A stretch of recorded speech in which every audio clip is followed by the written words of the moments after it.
So మెడ నొప్పి అసలు ఎందుకు వస్తుంది, ఎవరికి వస్తుంది? మెడ నొప్పి మామూలుగా ఈ రోజుల్లో మనం చూసుకుంటే కామన్ ప్రాబ్లం. ఎలా కామన్ ప్రాబ్లం అంటే ఇప్పుడు కఫ్ కోల్డ్ ఫీవర్ ఎలా ఉంటుంది, ఈ మెడ నొప్పి కూడా అంతే. అంటే ప్రతి ఇళ్ళలో ఉండే సమస్య. ఇది ఎందుకు వస్తుంది అంటే దీంట్లో రకరకాల రీజన్స్ ఉంటాయి.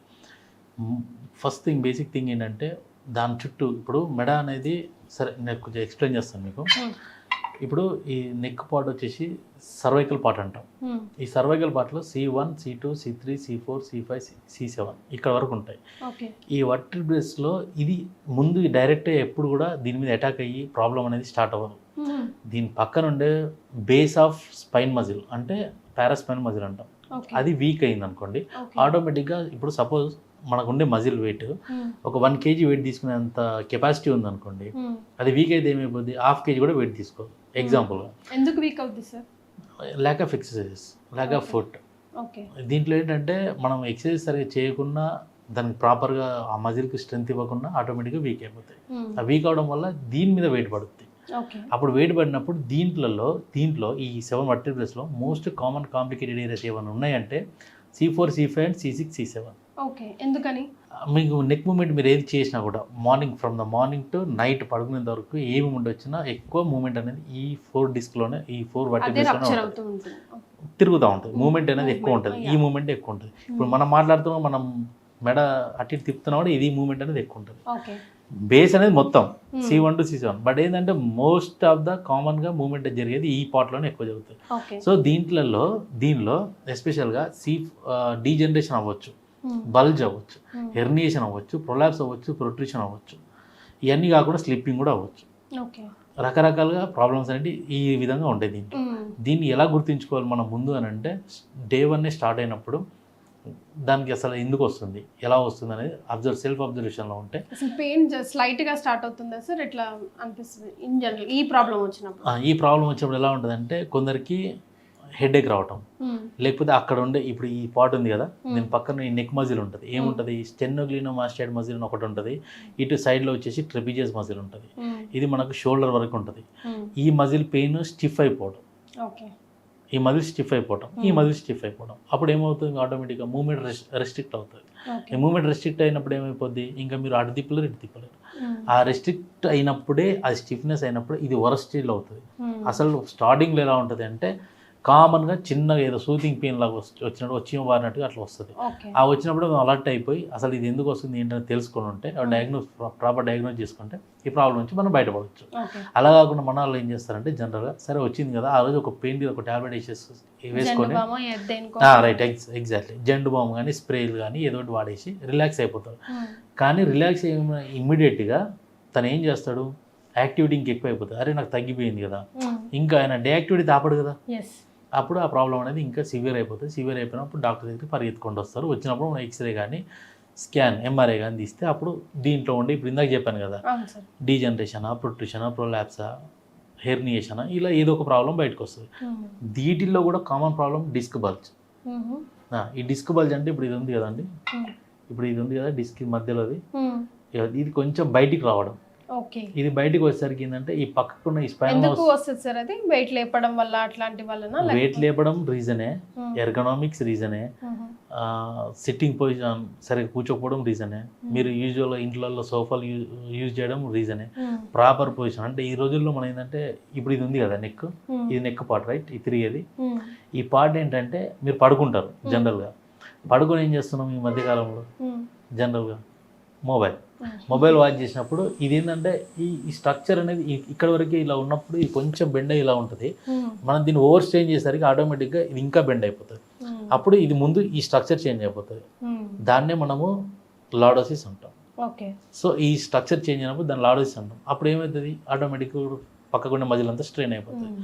సో మొబైల్ ఒకటే రీజన్ అని అన్నాను, దాన్ని వాడేంత వరకు వాడి మళ్ళీ ఏదైతే పిల్లో పొజిషన్ ఉంటుంది కదా, ఇప్పుడు ఇది ఇలా పడుకున్నారు అనుకోండి, ఇలా పడుకున్నారు, ఇది పిల్లో అనుకోండి, ఈ పిల్లో ఉంది కదా, ఇప్పుడు నార్మల్ పిల్లో ఇలా పడుకున్నారు. ఇప్పుడు మీరు మొబైల్ చూడాలి ఎగ్జాంపుల్, ఇంట్లో ఏం చేస్తారు మీరు, ఇంకో పిల్లో వేసుకొని ఇలా అయిపోతుంది. ఇలా అయిపోయిన తర్వాత ఇప్పుడు ఇంకా మొబైల్ని మనం నిద్రలో జారుతున్న కొద్ది ఇంకా మొబైల్ పొజిషన్ అనేది చేంజ్ అవుతూ ఉంటుంది. అప్పుడు ఇంకో పిల్లో పెడతాడు, పెట్టేసరికి ఇది హైట్ అయిపోతుంది. హైట్ అయిపోయి ఆటోమేటిక్గా దీని స్ట్రక్చర్ చేంజ్ అయిపోతుంది. స్ట్రక్చర్ చేంజ్ కానీ ఇంకా నెక్స్ట్ డే నుండి ఇక్కడ ఉండి ఇందాక చెప్పాను కదా ట్రెపిజియస్ మజిల్ స్టెనోగ్లియం అది స్ట్రెయిన్ అయిపోతుంది. స్ట్రెయిన్ అయిపోయి ఈ మూమెంట్ అనేది ప్రాపర్గా ఉండదు. అది నిదానంగా స్టార్ట్ అయ్యే ప్రాబ్లం ఇక్కడ నుంచి స్టార్ట్ అవుతుంది. ఒకసారి దీంతో పాటు ఇదంతా హెడ్ ఏక్ కూడా వస్తూ ఉంటుంది సార్. హెడ్ ఏక్ వస్తుంది. ఎందుకని? ఇదే ఈ స్ట్రెయిన్ అయిపోతుంది కదా, స్ట్రెయిన్ అయిపోయినప్పుడు ఆటోమేటిక్గా C1 C2 లెవెల్లో ఉండే ఈ బేస్ ఆఫ్ స్కల్ మజిల్ ఉంటుంది కదా, అది కూడా మొత్తం రిజిడ్ అయిపోతుంది. రిజిడ్ అయిపోయినప్పుడు ఇంకా మీరు ఇక్కడ టచ్ చేస్తే కూడా సోర్నెస్ ఉంటుంది. ఆ సోర్నెస్ అనేది బేసిక్ అనుకోండి. ఇంకా మనకు నెక్ పెయిన్లో అది అక్కడ నుంచి స్టార్ట్ అవుతుంది. స్టార్ట్ అయిపోయి చిన్న నర్వ్ పించింగ్ అయినప్పుడు చేతులు లాగటం, చేతుల్లో తిమ్మురు రావటం. సార్ కొందరు చెప్తారు సార్ నాకు ఒక్క ఫింగరే కదులుతుంది సార్ అని చెప్తారు వాళ్ళు. అటువంటి వాళ్ళలో కూడా ఈ నర్వ్ పించింగ్ అనేది ఉంటుంది. సార్ లేదు సార్ నాకు లిటిల్ ఫింగర్ ఒకటే నాకు ఇబ్బంది పెడుతుంది సార్ అంటారు. అది నర్వ్ పించింగే. సరే ఇవన్నీ నాకు ఏమి తిమ్మురులు అటువంటి ఏం లేవు అని ఇక్కడ నుంచి జస్ట్ ఎల్బో జాయింట్ వరకే నాకు లాగినట్టుగా ఉంటుంది అంటారు. అది కూడా నర్వ్ పించింగే బికాస్ ఆఫ్ నెక్ పెయిన్. ఒక్కొక్కసారి ఈవెన్ నెక్ నుంచి ఈవెన్ డిస్క్ వెనకాల హిప్ వరకే కూడా ఒక బోన్ ఇట్లా లాగినట్టు అనిపిస్తుంటది. పెద్దవాళ్ళు కంప్లైంట్ చేస్తారు. అది డిఫరెంట్ టాపిక్ అండి. అది ఉంది కదా lower L1 L2 L3 L4 L5 ఈ L5 వరకు ఉండేది కూడా ఇక్కడ నుంచి కూడా స్పైన్ అనేది ఏదైతే మీరు ఇందాక మీ డౌట్ రేజ్ అయింది కదా, ఇది హిప్. ఈ హిప్ నుంచి ఇలా చిన్నగా లాగడం, బ్యాక్ ఆఫ్ థై మజిల్, అక్కడ నుంచి చిన్న నర్వ్, అది sciatica, lumbar pain, back pain, దానిలో అది ఎక్కువ ఈ ప్రాబ్లం చూస్తాం. మీకు వచ్చిన డౌట్ అది. కానీ ఈ సర్వైకల్ పార్ట్ మాత్రం చేతుల వరకే రేడియేటింగ్ అవుతూ ఉంటుంది. ఇప్పుడు ఏదైతే తిరుగుతుందో ఇది కరెక్ట్ C7 అండి. ఇది మనకి మీరు టచ్ చేసుకొని చూస్తే కూడా మీ బ్యాక్ సైడ్ బోన్ టచ్ అవుతుంది. అది C7.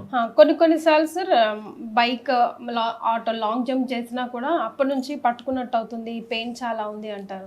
దట్స్ బికాస్ ఇది ఈ కదలికలు ఏమైనా జరిగినాయి అనుకోండి లోపల ఇంటర్నల్ గా మూమెంట్ అంటే అన్ఈవెన్ డిస్టర్బెన్స్ మూమెంట్, అదే ప్రాపర్ పొజిషన్ అనేది మిస్ అయిపోతుంది. ఇప్పుడు మీరు కూర్చొని ఉంటారు బైక్ మీద అనుకోండి, కార్ అనుకోండి, ఆటో అనుకోండి, ఏదైనా అనుకోండి, అది ఒకేసారి గుంతల్లో ఎత్తేసింది అనుకోండి, ఈ కదిలే ఛాన్సెస్ ఉంటాయి. ఇంకా ఇప్పుడున్న జనరేషన్లో ఈ కదలికలు అనేది చాలా ఈజీ అయిపోయింది. ఎందుకంటే lack of food quality, lack of exercises, ఈ వీటిలో ఏమీ లేవు. సో ఆటోమేటిక్గా ఈ కదలికలు అనేవి కామన్గా ఎక్కువైపోయినాయి. మళ్ళీ కాల్షియం డెఫిషియన్సీ ఉన్న వాళ్ళలో కూడా ఈ ప్రాబ్లమ్స్ ఎక్కువ ఉంటాయి. సో ఇది ఇలాంటి ప్రాబ్లమ్స్ తో టెండర్ హ్యాండ్స్కి వచ్చినప్పుడు ట్రీట్మెంట్ తో పాటు ఫుడ్ అది కూడా మీరు సజెస్ట్ చేస్తారు, లైఫ్ స్టైల్ చేంజ్ కూడా. అవునండి, లైఫ్ స్టైల్ చేంజెస్లో ఇప్పుడు వాళ్ళని అడుగుతాం అసలు మీరు ఏంటి రెగ్యులర్ ఫుడ్ టైంకి తింటున్నారా ఏంటి అంతా తెలుసుకుంటాం. తెలుసుకుంటే ప్రాపర్ డైట్ కూడా ఇస్తాం.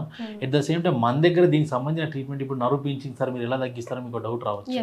అది మనం ఏం చేస్తామంటే ఇప్పుడు ఈ C4 C5 C6 ఉంటుంది కదా, దీన్ని పెడికల్స్ అంటాం. ఈ సైడ్లో ఉన్నటివి ఈ పెడికల్స్ని వీటిని స్ట్రక్చర్ చేంజ్ అయినప్పుడు ముందు ఎర్గనామిక్స్కి వాళ్ళకు కొన్ని చేంజెస్ చెప్తాం. అది వాళ్ళు ఎట్లా వాళ్ళ ఇప్పుడు మనం డాక్టర్ ఒక ట్రీట్మెంట్ మనం ఎంత చేస్తున్నామో ఒక 50% మీ సపోర్ట్ కూడా అంతే అవసరం పేషెంట్ది.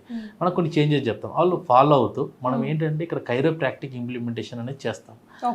ఎట్ ద సేమ్ టైం ఇది ఫిజియో కూడా దీంట్లో ఇన్వాల్వ్ అయి ఉంటుంది. వాళ్ళకి నర్వ్ రూట్ పెయిన్ ఏదైతే బేస్ చేసుకోమని C4 ఈ C5 ఉంటాయి కదా, ఇక్కడ నుంచి ఈ నర్వ్స్ ఉన్నాయి కదా, ఇక్కడ నుంచి ఇట్లా చేతుల్లోకి వెళ్తాయి. అదే రేడియల్ నర్వ్ ఒకటి, అల్నా నర్వ్, మీడియల్ నర్వ్, దానిలో ఏ నర్వ్ ఇన్వాల్వ్మెంట్ ఏదైతే ఉందో దాన్ని బేస్ చేసుకొని ఇక్కడ ట్రీట్మెంట్, ఇక్కడ రూట్ కాజ్ దీన్ని తగ్గించుకుంటే ముందు ఇది తగ్గుతుంది. మనం ఇక్కడే పెయిన్ వస్తుంది ఇక్కడ ట్రీట్మెంట్ చేస్తే తగ్గదు కాదు. అది రూట్ కాజ్ చాలా ఇంపార్టెంట్.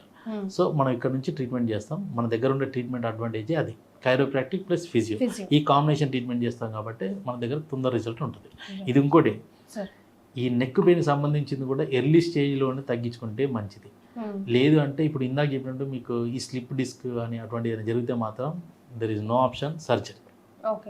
ఆ సర్జరీ జరిగినప్పుడు కూడా మనకి అప్పర్ లిమ్ అనేటివి కూడా పెరాలైజ్ అయ్యే ఛాన్సెస్ చాలా ఎక్కువ ఉంటాయి. ఇది reason. Right sir, thank you.